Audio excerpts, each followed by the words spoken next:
लेकिन इस महफिल में कोई ऐसा भी तो हो सकता है ना जो सोता बाद में हो, हुजूर का सलाम का जवाब पहले सुन लेता हो। क्या राज कोई जाने यार, क्या कोई राज जाने किसी के। तवज्जो है ना सारे लोगों की। हाँ तो नाम सुना है ना, क्या नाम बताया था मैंने अभी?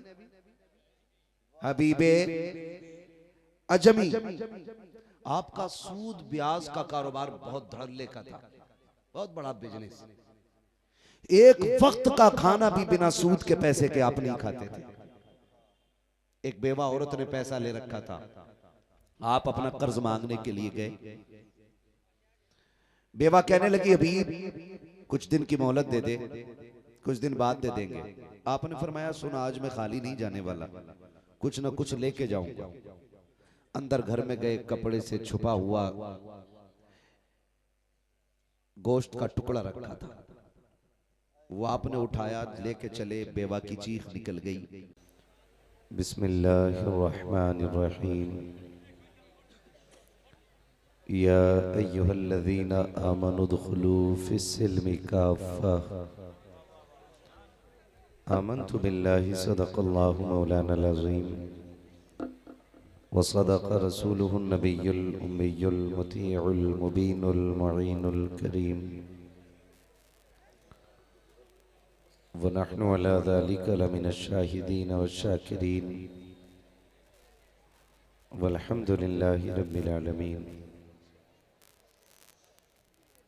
या खुदा बहरे जनाबे मुस्तफ़ा इमदाद कुन, या रसूल अल्लाह अज़ बहरे खुदा इमदाद कुन। आमीन आमीन। या शहीद करबला, या दाफ़िए करबो बला, गुल रुखा शहज़ादे गुलगों क़बा इमदाद कुन। गौसे आज़म बबने बेसर सामा मददे, क़िबले दी मददे, काबे ईमा मददे, बगिरदा बे बला उफ्ताद कश्ती, मदद कुन मदद कुन मदद कुन। या मुईन अद्दीन चिश्ती, क़ादिरियम नारे या गौसे आज़म ज़नम, दमज़ शेख अहमद रज़ा ख़ां क़ुत्ब आलम ज़नम। बलगल उला बिकमालिही, कशफ़त दुजा बिजमालिही, हसनत जमीउ ख़िसालिही, सल्लु अलैहि व आलिही। करूँ तेरे नाम पे जाँ फ़िदा, न बस एक जाँ दो जहाँ फ़िदा, दो जहाँ से भी नहीं जी भरा, करूँ क्या करोड़ों जहाँ नहीं। जिसको अपने नबी से जितनी मोहब्बत का एहसास हो, कोशिश करें सारे लोग उतनी ही आवाज़ के साथ रसूल और आले रसूल की बारगाह में दुरूद व सलाम की डालियाँ निछावर कर लें। पढ़ें बावाज़े बुलंद अल्लाहुम्मा सल्ली अला सय्यदिना शफ़ीइना व नबीना व मौलाना मुहम्मदिन मअदिनिल जूदि वल करम व आलिहि व अस्हाबिहि व बारिक व सल्लिम सलातुन व सलामन अलैका या रसूल अल्लाह सल्लल्लाहु तआला अलैहि वसल्लम। मैं सबसे पहले मुबारकबाद पेश करता हूँ तमाम ही अराकीन कमेटी, बानियाने जलसा और हुजूर की उम्मत के उन तमाम नौनिहालों को जिन्होंने अनथक मेहनतें और कोशिशें की और उनकी कोशिशें इस तरह रंग लाईं कि इस रात के आखिरी पहर में हम और आप बैठकर अल्लाह और उसके रसूल की बातें कर रहे हैं। मौला करीम तमाम अराकीन कमेटी, बानियाने जलसा और तमाम ही मुआविनीन जलसा को दिन दूनी रात चौगनी तरक्कियां अता फरमाए। जितने भी दूर दराज से अहबाब इकराम इस महफिल में तशरीफ लाए हैं, मौला करीम सबकी हाजिरी अपनी बारगाह में कबूल व मकबूल फरमाए और हमारी इस मजलिस को, इस बैठक को, इस महफिल को हम सब के लिए मौला जरिए निजात बनाए। अभी आपने नकीब अहले सुन्नत जनाबे रबी साहब, उनसे बड़ी खूबसूरत गुफ्तगू शेर व शायरी के अंदाज में मुलाहिजा फरमाई। वो अपने जज्बात, अपने एहसासात अशार के जरिए हम तक पहुंचा गए। अल्लाह रब्बुल इज्जत इनको दिन दूनी रात चौगनी तरक्कियां अता फरमाए। उनसे पहले पूरे हिंदुस्तान के नौजवानों की दिलों की धड़कन पे राज करने वाला लहजा, जिनको मुल्क और बीरूने मुल्क में अजमत रजा भागलपुरी के नाम से जाना और पहचाना जाता है, इतना खूबसूरत पढ़ते हैं कि अगर ये मुझसे कहते कि मुझे सारा वक्त आपका चाहिए तो कमेटी वालों से गुजारिश करके मैं अपना वक्त इन्हें दिलवा देता। बहुत अच्छा पढ़ते हैं और जिस संजीदगी, जिस शराफत और जिस अदब से हुजूर की नात पढ़ते हैं, ये आपने भी महसूस किया होगा कि ये यहाँ पढ़ते हैं और दिल हमारे गुंबदे खजरा के गिर्द तवाफ करते हैं।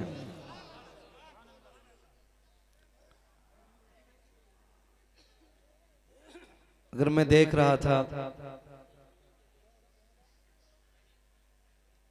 हम मुफलिस का मोल चुकाएं, अपना हाथ ही खाली है।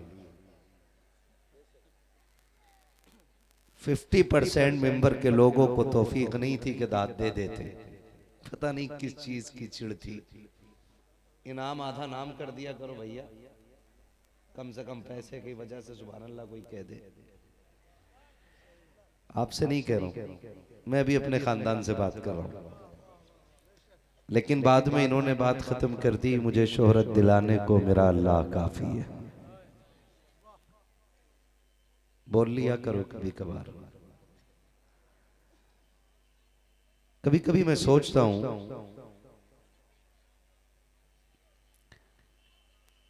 कि किसी की उम्र 80 साल हो गई, किसी की 70, किसी की 60, किसी की 50, किसी की 40, किसी की 30, किसी की 20, किसी की 15। तो हमने 15 से लेकर के 70, 80, 90 साल तक अभी तक अपना रिश्ता अपने रब से इतना मजबूत नहीं किया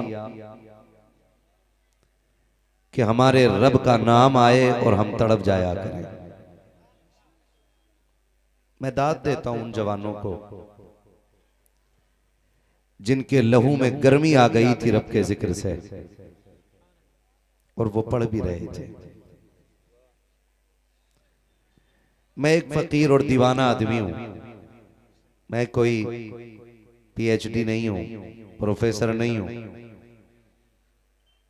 मैं एक फकीराना मिजाज बंदा हूं। एक साहब कहने लगे, जलसे वो कराते हैं जिन्हें नमाज भी याद नहीं होती, जलसे वो कराते हैं जिन्हें वुजू का तरीका भी नहीं आता। मैंने कहा फिर? तो जनाब फरमाने लगे कि जलसे वो कराएं जो दीन के बारे में महारत रखते हो या जो नेक हो। मैंने कहा ये आपकी फिक्र है, और हमारी तो फिक्र ये है कि हम जलसों में आते इसलिए हैं कि अल्लाह इस महफिल की बरकत से हमें नेक बना देगा। हम आते इस फिक्र से हैं कि अल्लाह हमें इस जिक्र की बरकत से नेक बना देगा। आज जलसे वाले दिन महफिल में इनके सरों पे पगड़ी सजी है। खुदा करे वो रंग आए कि फिर पूरी जिंदगी के लिए सरफे अमामा बन जाए। और आएगा इंशाअल्लाह वो दिन, तब्दीली आएगी, फर्क पैदा होगा। मगर मैं देख रहा था, मैंने जो एक बात कही थी ना कि ये कैमरे वालों से पूछो कि ये भी मुसलमान हैं कि नहीं। मैंने इसलिए कहा था कि रब तो सबका है ना, न खाली मौलवी का है और न खाली किसान का है। रब मेरे सामने बैठे हो तो बोलना पड़ेगा। ये मेरे सामने हजारों हजार जो सर है ना, ये इनाम है रब का। वरना इतनी रात को तो कोई अपने बाप की भी सुनने के लिए नहीं बैठता। हक है, हक है। वाह वाह वाह वाह वाह, क्या कहने हुजूर। हजारों हजार सर मेरे सामने है, लेकिन मेरी फिक्र ये है कि अगर 4 बंदे सामने बैठे हों और इस्लाह की गरज से बैठे हों, मैं उन 4 को देख करके 1 घंटा तकरीर कर सकता हूं। खुदा आपको सलामत रखे। हमारे रिश्ते बहुत कमजोर हैं। ये मोहल्ला इतना अच्छा पढ़ रहा था, अल्लाह की हम्द में शामिल था। हमने अपने बच्चों को सिखाया ही कुछ और। हमने अपने बच्चों को सिखाया ही कुछ और। हम बचपन से बच्चों को सिखा रहे हैं, बेटे कार में चलो ना, सीट बेल्ट लगा लिया करो, एक्सीडेंट में महफूज रहते हैं। बाइक पे चलो तो हेलमेट लगा लिया करो। सुबह की रनिंग के लिए जाओ तो जूतों पे रेडियम लगा लिया करो। हमने अपने बच्चों को मादी तरीके सिखाए, लेकिन किसी ने ये नहीं कहा बेटे घर से निकला करो तो अपने रब का नाम ले लिया करो। इसका सबसे बड़ा नुकसान आज देख लीजिए आप कि मिंबर से मुसलसल कोशिश करने के बाद भी आधे बंदे रब का नाम लेने तैयार नहीं थे। मेरी तकरीर तबे यार को बेचैन करती है, सबब क्या है वही कहता हूं जो दिल पर गुजरती है। आज हम किस मकाम पे खड़े हैं ये किसी से पोशीदा नहीं। पढ़े लिखे लोग अखबार में पढ़ लेते हैं, अनपढ़ लोग मोबाइल पे सुन लेते हैं।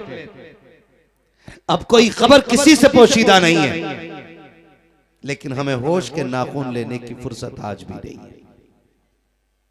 मैं क्या बात कर सकता हूं। अभी आपने देखा था आले नबी औलादे अली, पीरे तरीकत रहबरे राहे शरीयत सरकार बाबू मियां हुजूर दामजुल्लाहुल अली वो बातें चंद लम्हों में कह गए जो शायद मैं सदियों में ना कह सकूं। किसी ने एक बुजुर्ग से कहा था कि नसीहत फरमा दें ताकि आखिरत बेहतर हो जाए। उन्होंने बड़ी बात कही, उन्होंने कहा कि जिनको जनाजे नसीहत न दे सके उसके जिंदे क्या नसीहत कर सकते हैं। क्या बात है, अल्लाह अल्लाह, हक है। नौजवानों हुए नाम वर्बे निशां कैसे कैसे, जमीन खा गई आसमां कैसे कैसे। हमारे रब से रिश्ते कमजोर हो गए। पेट में दर्द होना तो कहता हाय अम्मा, पहले माँ का नाम आता है। क्या नाम आता पहले? माँ का नाम। खाली आप साथ दे दे पीछे वाले, तो ये वो डब्बे हैं जो पीछे जुड़े जुड़े चले ही जाएंगे, है ना? यकीन करें मेरे भाई, इनका एक पैर नहीं है। मुझे बाबुल भाई, मुझे इनके बारे में बताया कि 3 महीने से मेहनत कर रहे हैं। पैर में जहां इनके क्लिप लगा हुआ है वहां छाले बन गए, लेकिन हिम्मत नहीं हारे। मैं अल्लाह की इज्जत की कसम खा के कहता हूं, मैं अकेले इस बंदे के लिए पूरी तकरीर करके जा सकता हूं। नारे तकबीर, नारे रिसालत, फैजाने हुजूरे आली, फैजाने सरकार बाबू हुजूर मुफ्ती हम्माद रजा साहिब किबला। वाह वाह वाह। ये हमारे सदर, ये हमारे खजांची, ये हमारे सेक्रेटरी, इनकी मेहनतें क्यों क्यों इतनी मेहनत की, क्यों इतना पैसा लगाया? इसलिए कि दीन हुजूर की उम्मत तक पहुंच सके। दीन हुजूर की उम्मत तक पहुंच सके। मेरी बातें थोड़ी सख्त होंगी, लेकिन दिल टूटे तो माफ कर देना। मैं आपको दुख देना नहीं चाहता, मैं आपके जख्मों को कुरेद के ये एहसास दिलाना चाहता हूं कि अभी इन जख्मों को मरहम की जरूरत बाकी है। ये ख्याल रखिएगा, चोट लगे ना तो मां निकलता है। 4 लोग जख्म देख के कहते हैं डॉक्टर के पास लेके चलो। पेट का दर्द देख के लोग कहते हैं डॉक्टर के पास लेके चलो। डॉक्टर आला लगाता है, मशीनें लगाता है, फिर वो ये फैसला करता है कि भाई अपने बस की बात नहीं। फिर बंदा कहता है किसी मियां के पास लेके चलो। फिर जब किसी अल्लाह वाले के पास आते हैं तो वो कहते हैं खुदा के पास जाओ। मैं दुआ दे रहा हूं, मैं तावीज दे रहा हूं, लेकिन बस दुआ ही है अभी इनके लिए। ये लास्ट होता है कि नहीं? ऐसे ही होता है कि नहीं भाई? फिर आखिर में नतीजा ये होता है कि भाई हमसे दुआ कर सकते थे, कर दी,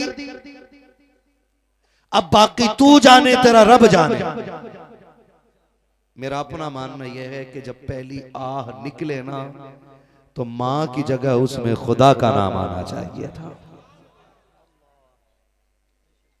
ऐसी आदत होनी थी हमारी ज़बानें, ऐसी आदत पड़नी थी हमारी ज़बानों की कि पहली आह पे पहली चीख निकलने वाली में जो नाम आना चाहिए था वो रब का नाम आना चाहिए था।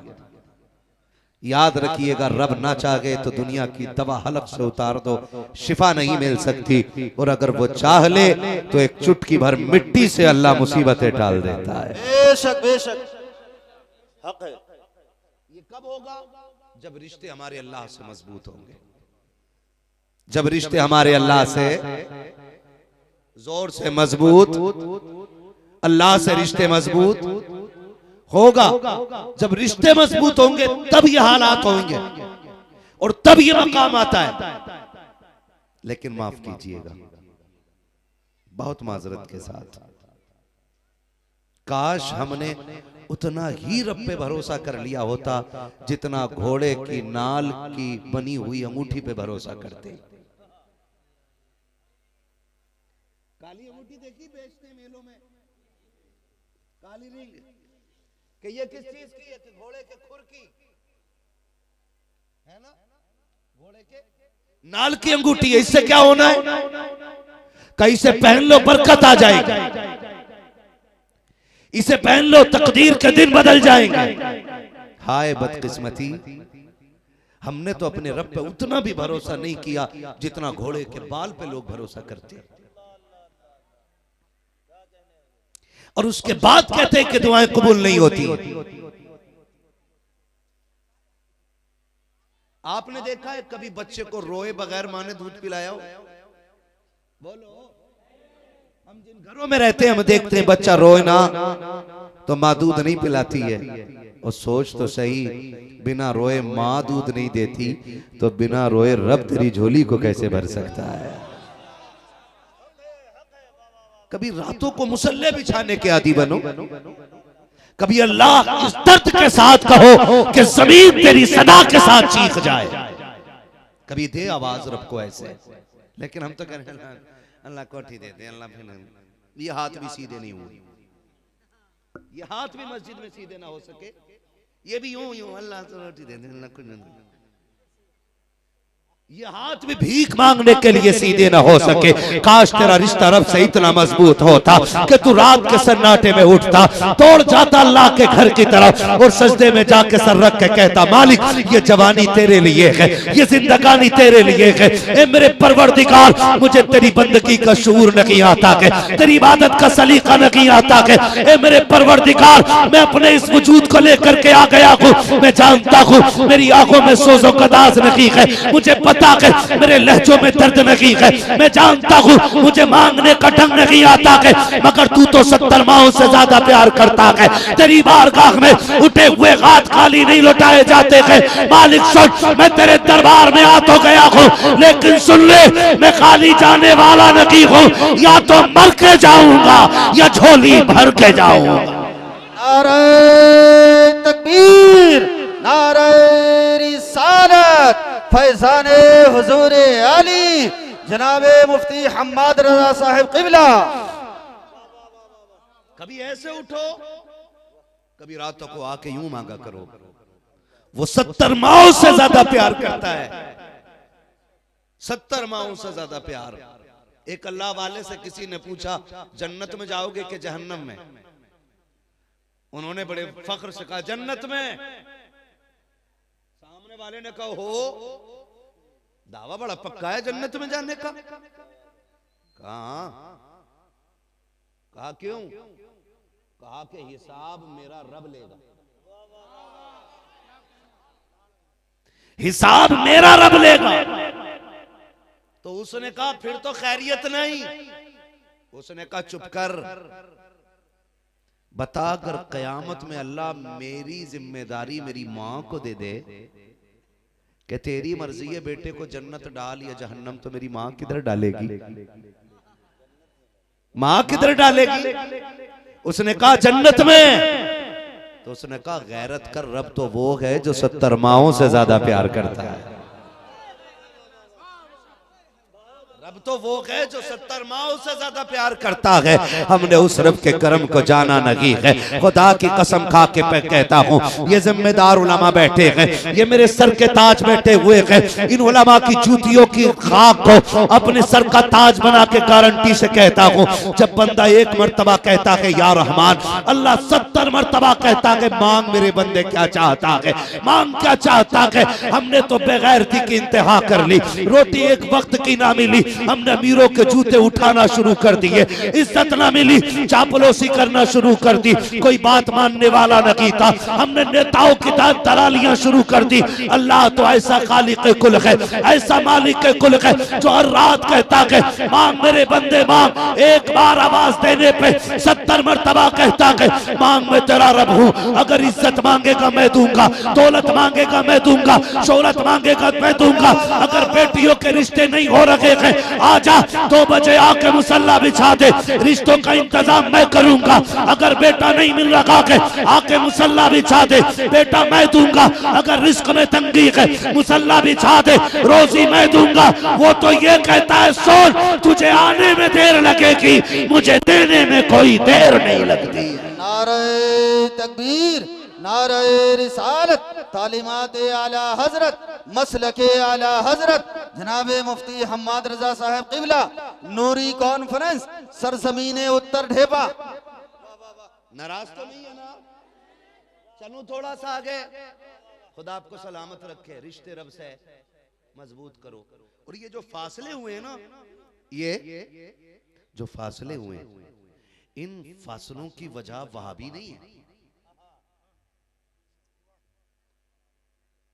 इन फासलों की वजह संगी लोग नहीं है, इस फासले की वजह आरएसएस नहीं है, इस फासले की वजह बजरंग दल नहीं है, इस फासले की वजह हम ही हैं। बहुत गौर से सुनिएगा, शायद मैं आपको वो ना बताऊं जो उम्मीद आप लेके बैठे हो। मैं जन्नत बांटने वाला बंदा नहीं, मैं तो खुद जन्नत का मोहताज हूं। बस ये दुआ है, अल्लाह कयामत में हुजूर के नालैन का सदका अता फरमा देना। तवज्जो है ना सारे लोगों? फासलों की वजह हमें कैसे कैसे फरमाया गया, जब बंदा लुक़्मे हराम के खाता है ना, तो फिर उसकी आंखों पे गफलत के पर्दे पड़ने लग जाते हैं। कैसे पर्दे? गफलत के पर्दे पड़ जाते हैं। और ये हराम तक पहुंचा क्यों? ईमान की कमजोरी की बुनियाद पर। ये कुरान ने ऐलान किया है। तुम ये ना समझना कि तुम कलमा पढ़ोगे और आजमाए ना जाओगे। यूं समझिएगा कि पूरी जिंदगी में हर मुसलमान यूसुफ है, उसे कुएं में भी जाना है। पूरी जिंदगी में एक बार जरूर उसकी जिंदगी में एक ऐसा कुआं आएगा जिसमें वो घिरेगा और सिर्फ खुदा के सिवा उसे उस वक्त कोई याद नहीं आएगा। ये हर इंसान की जिंदगी में होना है। हम कहते हैं जी हम मुसलमान हैं, हम ही क्यों आजमाए जा रहे हैं? तुम ही आजमाए जाओगे क्योंकि तुम मुसलमान हो। ये ख्याल रखिए, तुम आजमाए इसलिए जाओगे क्योंकि तुम मुसलमान हो। और जब भी तुम कुएं में गिरो तो फिर अपने आप को यूसुफ तसव्वुर करना, फिर मदद खुदा भेज के दिखा देगा। लोग वो गुमराह होते हैं जो कुएं से गिरने के बाद फिर संभलते नहीं। तवज्जो है, मैं बता दूं एक बात, कुआं गुर्बत, मुफलिसी, तंगदस्ती, बच्चों की भूख, घर की जरूरतें, शौक, ये सारे कुओं में से कोई एक कुआं हो सकता है। कोई भी एक कुआं हो सकता है। बीवी ने कहा सुनो मुझे 12,000 का सूट चाहिए। आदमी की कमाई थी कितनी? 4,000। ये यूं माने कि पर डे उसकी कमाई 400 रुपए। कितनी जोर से कितनी? पीछे वाले भी शादीशुदा लोग हैं, खाली कुंवारे ही बैठे। कितनी इनकम थी? सारे नहीं बोल रहे हैं, सिर्फ कुंवारे बोल रहे हैं इस बात को। शादीशुदा भी बोले घर में रोटी मिलेगी आपको, मेरी गारंटी है। डर के बात ना करें। कितनी इनकम? 400 रुपए की इनकम। बीवी ने ये कहा 12,000 का सूट चाहिए, मैं खाला की बेटी की शादी में जाने वाली हूं। मर्द ने क्या किया? क्यों ना यार रिश्वत ले लो, ब्याज ले लो। फिर बंदे के कदम हराम की तरफ चल दिए। याद रखिएगा, ये जो रिश्वत और ब्याज की तरफ उठा हुआ कदम है, ये पहला और आखिरी कदम नहीं होगा। ये आपकी नस्लों को तबाही की तरफ ले जाएगा। यही मुझे और आपको संभलना है। जब जरूरतें हमारी हैसियत से बड़ी आके खड़ी हो जाएं, तो फिर अपने से बड़ों को न देख। अगर तेरा ख्याल हो कि 18,000 का जूता मेरे पैर में होना चाहिए था और नहीं है, तो फिर उसको न देख जो 22,000 का जूता पहने हुए है, बल्कि उसे देख जिसके पैर में जूता ही नहीं है। और अगर तेरे पास जूता ना हो तो फिर पहनने वाले को ना देख, उसे देख जिसका पैर ही नहीं है, ताकि तुझे इस पैर की कदर मालूम हो जाए। फरमाया गया अपने से बड़े को देखोगे तो एहसास कमतरी का शिकार होगे, और अपने से छोटे को देखोगे तो रब के शुक्रगुजार बंदे बन जाओगे। अपने से छोटे को देखा करो ताकि उसका शुक्रगुजार बंदे बने रहो। मुश्किलें जिंदगी में आती हैं, कभी हराम की तरफ नहीं जाना है, कभी नहीं जाना है। और अगर दिक्कतें घेर लें तो ये 60 साल जिंदगी क्या है, इसकी औकात क्या है, 70 साल जिंदगी की हैसियत क्या है, एक पलक झपकने बराबर नहीं है। जब कब्र में उठाया जाएगा, एक झपकी से ज्यादा जिंदगी नहीं लगेगी, एक लम्हे से ज्यादा की ये 70 साल जिंदगी नहीं लगेगी। मेरे जवान, मेरे हाथ जुड़े हैं, तुझे खुदा का वास्ता दे के कहता हूँ, अगर गुर्बत दरवाजे पे आ जाए, मुफलिसी आके घेर ले, हराम की तरफ कदम ना बढ़ाना। खुदा तौफीक दे, रात के सन्नाटे में मस्जिद की तरफ आ जाना, और वो 2 रकात का तोहफा जिसे नमाज हाजत के शक्ल में मेरे मुस्तफा ने अता किया है, वो 2 रकात नमाज हाजत पढ़ना और रब के आगे झोली फैलाना। खुदा की कसम, तेरी झोली फैलने में देर मिलेगी, उसके यहाँ से रिस्क मिलने में कोई देर नहीं लगने वाली। नारे तकबीर, नारे रिसालत। खतीबे आज़म हिंदुस्तान हजरत अल्लामा मुफ्ती हम्माद रजा साहिब क़िबला फैज़ान बाबू हुजूर। वाह वाह वाह वाह वाह। चलूं आगे थोड़ा सा, चलूं थोड़ा सा आगे। और याद रखिएगा, जब रब किसी बंदे को दुख देता है ना, तो समझ लिया करो रब को उस बंदे पे प्यार आ गया है।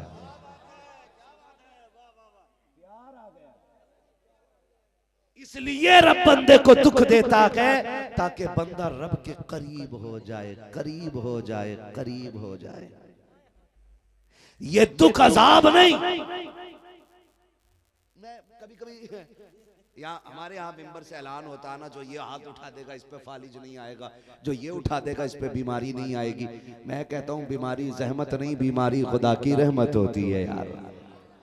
आए ना, आए ना बीमारी, आए ना, ताकि बंदा लेटा लेटा कहे अल्लाह अल्लाह अल्लाह अल्लाह। रब फरमाता फरिश्तों मेरे बंदे का हाल क्या है? फरिश्ते कहते मालिक तड़प रहा है बिस्तर पे। का क्या कह रहा था?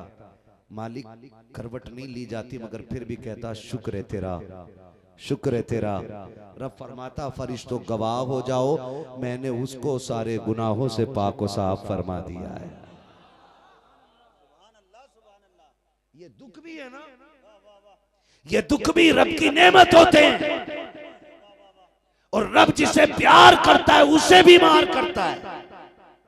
हर किसी को नहीं करता है, हर किसी को नहीं करता है। और याद रखिएगा आप जब तौबा करेंगे, आप जब तौबा करेंगे तो दुख और ज्यादा आएगा। आप जब नेक बनेंगे तो आजमाइशें और ज्यादा आएंगी। क्यों? क्यों? ये भी फरमाया गया जब दुख बड़े हों, हजरत अली ने फरमाया जब दुख बड़े आ जाएं तो समझ लिया करो अल्लाह रुतबे बुलंद देने वाला है। ये भी जरूरी है। आपने नाम सुना होगा हबीब अजमी, क्या नाम है? जोर से बोलो, मैं तुम पे सदके जाऊं कि आप इतनी रात को भी बैठ करके हुजूर की बातें ऐसे सुन रहे हो जैसे अभी आके बैठे हो यार।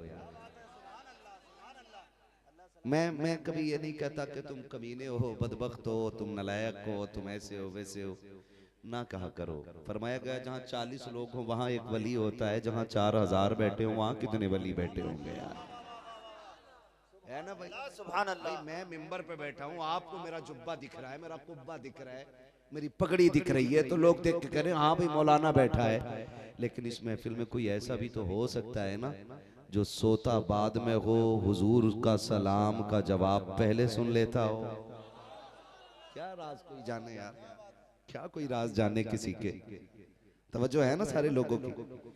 हाँ, तो नाम सुना है ना? क्या नाम बताया था मैंने अभी? हबीबे अजमी।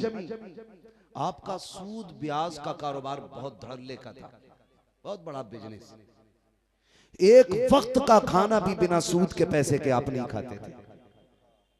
एक बेवा औरत ने पैसा ले रखा था, आप अपना कर्ज मांगने के लिए गए। बेवा कहने लगी अभी कुछ दिन की मोहलत दे दे, कुछ दिन बाद दे देंगे। आपने फरमाया सुन आज मैं खाली नहीं जाने वाला, कुछ ना कुछ लेके जाऊंगा। अंदर घर में गए, कपड़े से छुपा हुआ गोश्त का टुकड़ा रखा था, वो आपने उठाया लेके चले। बेवा की चीख निकल गई। उसने कहा हबीब मेरे बच्चे यतीम है, मैं बेवा हूं। एक जमाने से बच्चे कह रहे थे गोश्त अम्मी कैसा होता है, बड़ी मुश्किल से आज पहली बार ये टुकड़ा मिला है। हबीब ये छोड़ जा, ये छोड़ जा ताकि मेरे बच्चों का एक ख्वाब पूरा हो जाए। हबीब अजमी कहते मैंने नहीं सुना और झटका दिया, बेवा को गोश्त लेके आ गया। मैंने बीवी से कहा बीवी मैं नहाने जा रहा हूं, खाना बना। मेरी बीवी कहने लगी हबीब ये किधर से लाया? मैंने कहा एक बेवा के घर से छीन के लाया हूं, उस पर मेरा कर्जा था। मेरी बीवी ने कहा हबीब तौबा कर ले, कहीं ऐसा ना हो रब का अजाब आ जाए। मैंने गुस्से में कहा चल तू अपना काम कर। ये कह के मैं नहाने के लिए चला गया। हबीब कहते हैं जब वापस आया ना, मैंने बीवी से कहा जल्दी करो खाना तैयार हो गया होगा। उसने कहा जी तैयार हो गया। कहा जैसे उसने हांडी का ढक्कन खोला है, क्या देखती है कि सारे गोश्त का खून बन चुका है। चीख निकली और कहा हबीब सुन अल्लाह का साहब, दरवाजे तक आ गया है।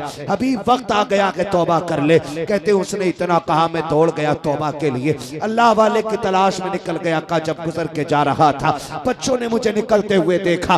देख के कहते लोगों बच्चों एक साइड से हो जाओ, इतना बड़ा पापी आ रहा है, अगर इसके कदमों से लगी हुई धूल ऊपर गिर जाएगी हम भी जहन्नमी हो जाएंगे। ये कह के जब बच्चे हटे हैं, हबीब अजमी की चीख निकल जाती है, मालिक मैं तो तेरा मुजरिम हूँ, मैं तेरा खतावार हूँ, जमाने में यूं तो रुसवा न कर। ये कहते हुए आगे जाते हैं। फिर जब तौबा करके आ रहे हैं, वही बच्चे फिर खेलते हुए मिलते हैं। उनमें से एक बच्चे ने कहा था हट जाओ हबीब आ रहे हैं। कहा ये वही हबीब है जो अभी गुजर के गया है। कहा हाँ हाँ मैं ये कह रहा हूँ, पहले अगर इसके कदमों की धूल हम पे पड़ जाती तो हम गुनाहगार हो जाते। अब अगर इस हमारे कदमों की धूल इस पे पड़ जाएगी तब हम गुनाहगार हो जाएंगे। इसलिए कि इसने ऐसी तौबा कर ली है कि इससे रब राजी हो गया है, ये रब से राजी हो गया। यही हबीब है, तौबा करके आगे काम कौन सा?